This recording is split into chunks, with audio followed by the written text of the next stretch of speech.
Merhaba forma severler. Gene bir forma tanıtımıyla karşınızdayız. Göztepe'nin 2019-2020 senesinde giydiği formaları size tanıtacağım. Ama tanıtmadan önce bulunduğum mekan hakkında size bilgi vermek istiyorum. Tarihler 30 Mayıs 1999 yılı. Yer Antalya Atatürk Stadyumu. Yani şu anda bulunduğum yer eski Antalyaspor'un stadı. Tabii yeni stada geçtikleri için burası bir park haline gelmiş. O stat'tan sadece bu arkamda gördüğünüz tribün kalmış. Göztepe ile Çaykur Rizespor 1. Lig'e yükselmek için kozlarını bu statta paylaştı. Göztepe, Hasan Çelik'in 85. dakikada attığı golle 1-0 öne geçer ve maç bu skorla biter. Ve Göztepe 18 yıllardan sonra Süper Lig'e yükselmiştir. Şimdi Beton'un 2 tane forması var. 2019-2020 senesinde giydiği. Onları size tanıtacağım. İlk önce efsane kalecimizin sarı forması. Puma'nın ürettiği, Türkerlerin göğüs sponsoru olduğu, aksanında sırtında sponsor olduğu 13 numaralı Beton'un sarı forması. Bir diğer formaya geçelim. Beton'un giydiği, Türkerlerin yine göğüs sponsoru olduğu, Puma'nın ürettiği siyah kaleci formamız. 13 numaralı Beton'un forması, yakından size göstereyim. Öyle kurtarışlar yapmıştı ki 3 sene içinde Göztepe'de yaptığı davranışlarla, maça olan katkısıyla, sağ dışı tavırlarıyla olsun Göztepe'lerin sevdiği bir karakter futbolcu olmuştu. Cristiano Ronaldo'ya bile göz çektirmişti. Gelelim bakalım diğer formalarımıza. Diğer formalarımıza başka bir mekanda tanıtmak üzere. Görüşürüz. Merhaba. Merhaba. Göztepe. Göztepe. Beton'un 2019-2020 senesinde giydiği formaları tanıtmaya devam ediyor. Antalya'nın bir başka güzel yerinden. Beton'un giydiği mavi forma. Kaleci formamız yine Türkerlerin göğüs sponsoru olduğu 13 numaralı giydiği mavi forma. Beton'un giydiği bir diğer forma. O sene 4 tane forma giymişti Beto.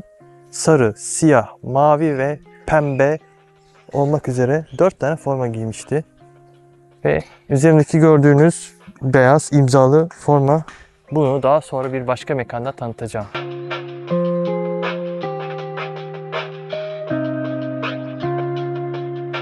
Şimdi de Antalya'nın Kaleiçi Marinası'ndayız. Göztepe'nin 2019-2020 yılında giydiği alternatif formayı sizlere tanıtacağım. Göztepe o sezon Puma'nın ürettiği kırmızı desenli forma, Türkerlerin sponsor olduğu amblem kısmı baskı yapılmış forma. Aksanında arkada sırt kısmında sponsor olduğu Alparslan Öztürk'ün 5 numaraları giydiği forma. Şurada da detay olarak İzmir yazıyor. Onu da baskı yapmışlar. Ayrıca bu forma pandemi sezonunda da giyilmiştir. Yani 2020-2021 sezonunda da bu formadan giyilmiştir Göztepe. Antalya'nın marina kısmındaydık. Şimdi Antalya'nın bir başka köşesine gidelim bakalım. Orada size hangi formalar bekliyor. Görüşmek üzere. Takipte kalın. Beğen tuşuna basmayı unutmayın.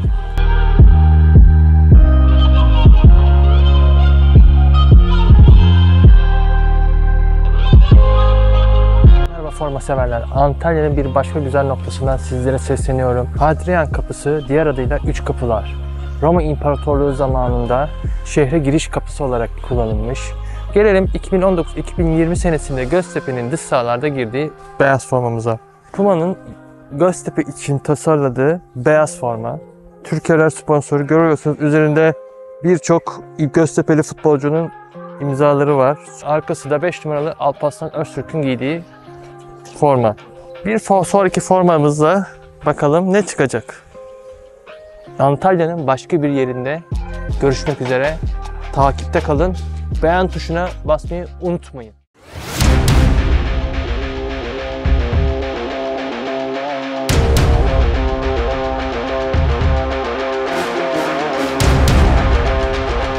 O meşhur 2019-2020 sezonu, Göztepe'nin 95 yıllık stat özleminin sona erdiği o sezon.